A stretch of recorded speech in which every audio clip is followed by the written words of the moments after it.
Welcome, ladies and gentlemen. This isn't a video on how to install your exhaust. This is more of a my impression, pros and cons kind of situation. What I've encountered, what I've experienced during the whole process of not only purchasing, removing and installing and using a performance exhaust. When I first started looking into purchasing the MagnaFlow exhaust for my car, I looked on Amazon. Please ignore the lawnmower in the background. Amazon does have the exact same setup that MagnaFlow sells on their website. I sat on it for a couple of months, and after going through the reviews, there's one review in there where the individual is saying that MagnaFlow is supposed to be stainless steel, but they're using the wrong stainless steel, and that he put it on and it rusted out to shit. And he tried sending it back, but MagnaFlow's customer service was being difficult. They wanted him to purchase a new one and then ship back the old one so they can assess whether or not it's something that they should claim on them and reimburse him the amount. So I was like, okay, well, maybe it's just a competitor who's trying to poo-poo MagnaFlow. So I decided I'm gonna buy it, but I wanted to use my recent credit improvement to get the Amazon card in order to finance getting the exhaust. So I apply for the card and they approve it instantly. I make the purchase and they instantly reject the purchase. And I get emails talking about how there's fraud on my account and all this crap. And I'm like, okay, wait a minute, something's weird about that. So I call up Amazon and confirm that yes, I'm the one that set up the card. Yes, I'm the one that made the purchase. Yes, I'd like to buy the item, but they thought it was a scam. I'm assuming because they didn't explain it. I'm assuming it's because it was such a massive purchase cost compared to my usual purchase history. So then I thought about the one commenter and all the issues that guy had, and I was like, well, you know what, I wonder if it's possible that the person selling on Amazon is using MagnaFlow's information, their photograph, their stats and all that, and the fact that their website says allow 30 days to ship, to receive the order, manufacture cheap quality material and send it off to this individual as though it was MagnaFlow, when in fact it really isn't. So I decided not to purchase it on Amazon at that point. I went directly to MagnaFlow's website, which is where I learned, of course, that you got to give them 30 days. Now, I don't know if 30 days meant 30 days less the weekends, which would equate to 6 weeks. So I figured I'd give them 8 weeks. And literally, it took 8 weeks to the day from the date I placed the order to the date that they delivered the big box for the product to come in.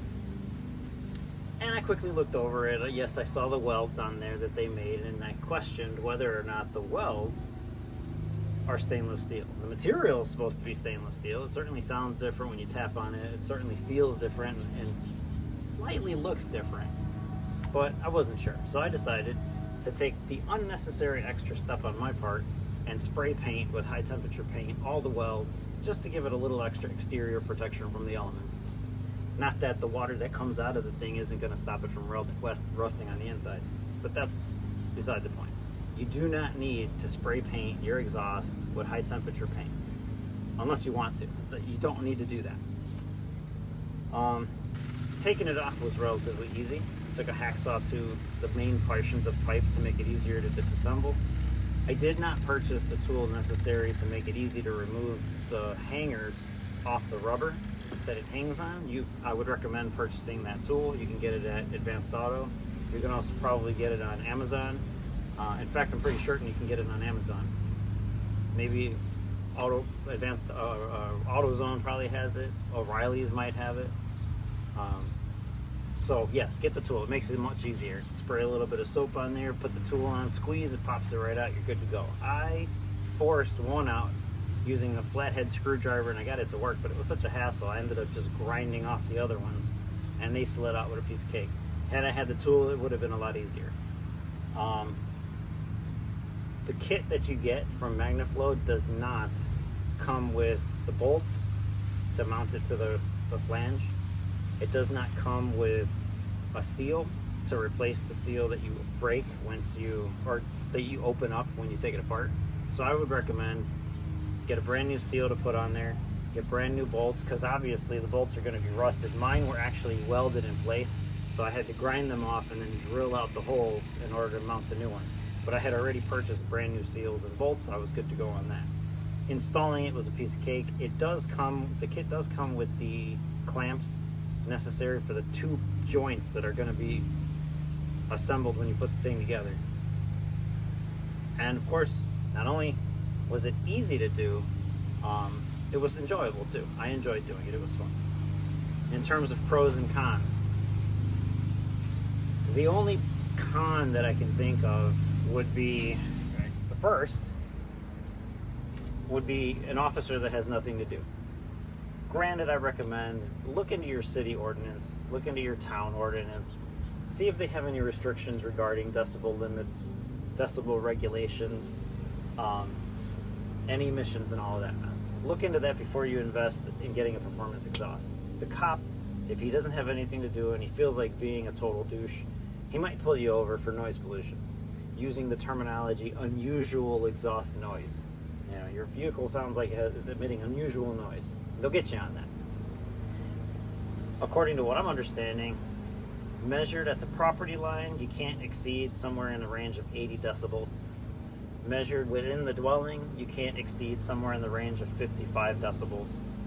But that doesn't explain, it does not say anywhere where the car is sitting when it's idling or running, whether it needs to be revving at a certain RPM or just idling, if it needs to be on the street or passing by. It says measured over 2 minutes at the property line and inside a dwelling. 80 decibels, 55 decibels. So it's kind of vague. I measure it to within 2 feet of the actual exhaust.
So that doesn't comply with the test that they want done if you're going to actually test your vehicle.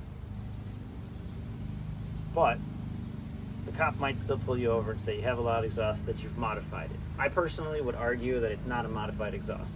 Putting a performance exhaust on there from the factory, from how they manufactured it, does not modify your car. Okay?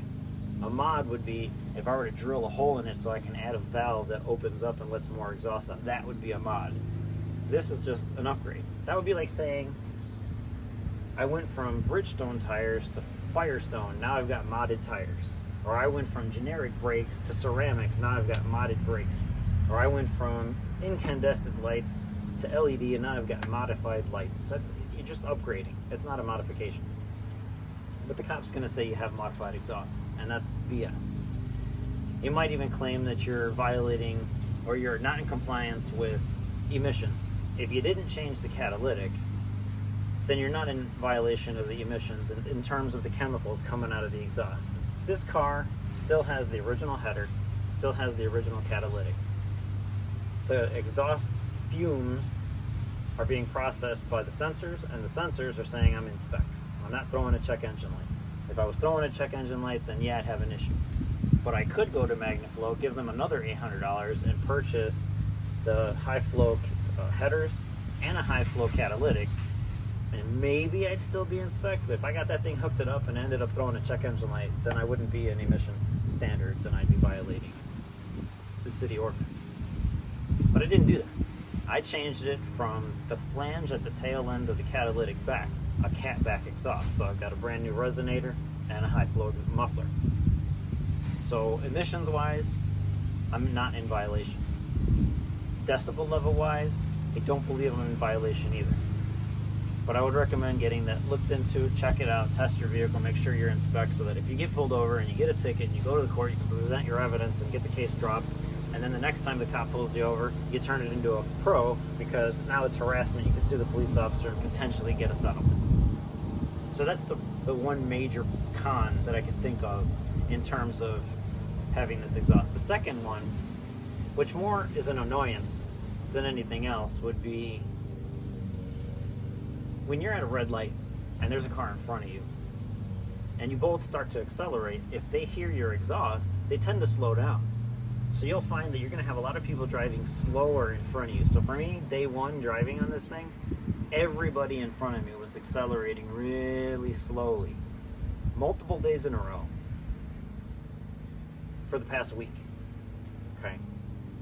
And I mean, this isn't the only car I've had a muffler MagnaFlow on, so it's the same thing. Both cars, they hear it, they think you have the mentality of you want to race, that's why your exhaust is loud, so they slow down, and it's bogus. But it happens, and that to me is annoying. The third con is, at least in my vehicle, I can't say the same. I don't remember if it was that way for the Lumina I was driving. But for this one, if I exceed 60 miles an hour, you start hearing the drone of the exhaust inside the vehicle. Now there's a few things I can probably do, like put the noise canceling padding inside the panels, all around the inside of the cabin, and that might help dampen the noise. But below 60, you barely notice it. Above 60, and that's miles per hour, you start hearing that brrr. And if you're going like 70 or 80 on the highway, yeah, that can get pretty annoying pretty quick. Other than that, there's really no other cons that I can think of. Now the pros, the immediate pro is improved fuel economy. Now I'm not going to say that you get more horsepower. Okay, you take it to the dyno, you're going to see from the stock to the performance that there's an improvement in horsepower and torque, you know, but that doesn't mean you're getting more horsepower. The engine's not actually making more horses. It's not making more power. The only difference is, now that you have a high flow exhaust, the engine's not working so hard to push the exhaust out. So instead of wasting that energy pushing exhaust out, it can send that energy to the tires, which is where you get the impression of increased horses, increased torque, and all that mess. You didn't change the engine. It's still producing the same power. You're just using it in different spots. And ideally, you're using it at your wheels, not in your exhaust. So that's a pro. Because if you drive the same way before and after, you're using less power to get up to speed, get less power to maintain that speed, and therefore your gas should last a lot longer. Now granted, it's negligible how much longer it's going to last. You might notice over a long period of time, say months, that you haven't spent as much on gas, or it's taking just that much longer to need to top off. But yeah, you should see an improvement in your fuel consumption, provided you're not sitting at the red light revving your engine vroom vroom vroom for the hell of it, just because you got a loud exhaust and it sounds cool. If you get that out of your system and you just drive like normal, you should see an improvement. So that's one of the major things. The second thing is, it sounds awesome, man. I love how it sounds. And you could have a shitty car. I had a Lumina, a Chevy Lumina, and I put a MagnaFlow on there, and it was awesome. I loved it. Weird car, nice sounding exhaust. It made me feel good to drive the car. So mentally, it was a pro. I liked it. And you know what? I think it looks good too. Like, I think this looks way better than that little tiny oval I had. The chrome looks nicer. I gotta clean it. I gotta clean my whole car. But yeah. So in my own personal experience, those are the pros and cons. I recommend getting one. You know, screw it. It's worth it. And if you can do it yourself, even better. The cost of what I had to spend for mine was $1,200. I know that sounds like a lot, $1,200, but it's stainless steel. It improves horsepower going to the tires instead of being wasted on the exhaust. It saves you on gas over the long term. Again, it's a negligible amount, but there's still going to be some there. You know, and I don't know if it actually raises the value of your vehicle. Like, I know that if you have tinted windows, the value of the car goes up a little bit. But having a high performance exhaust, I don't know, maybe you could charge a little more. I don't know, whatever. I'm not trying to sell. I'm gonna run this thing till it dies.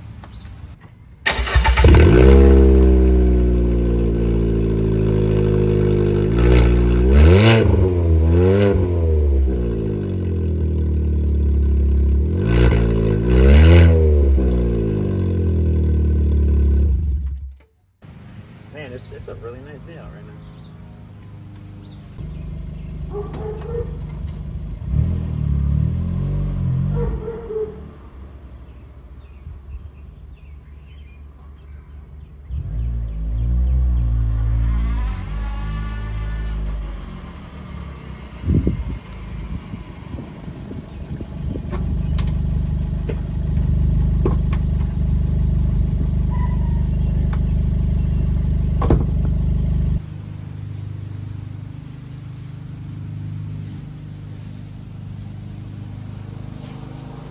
Yeah, you can't ignore that shit.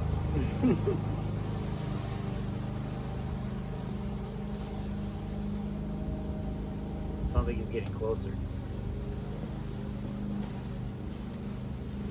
Son of a bitch. If you haven't done so and would like to support my channel, click the subscribe button and meet me in the next video.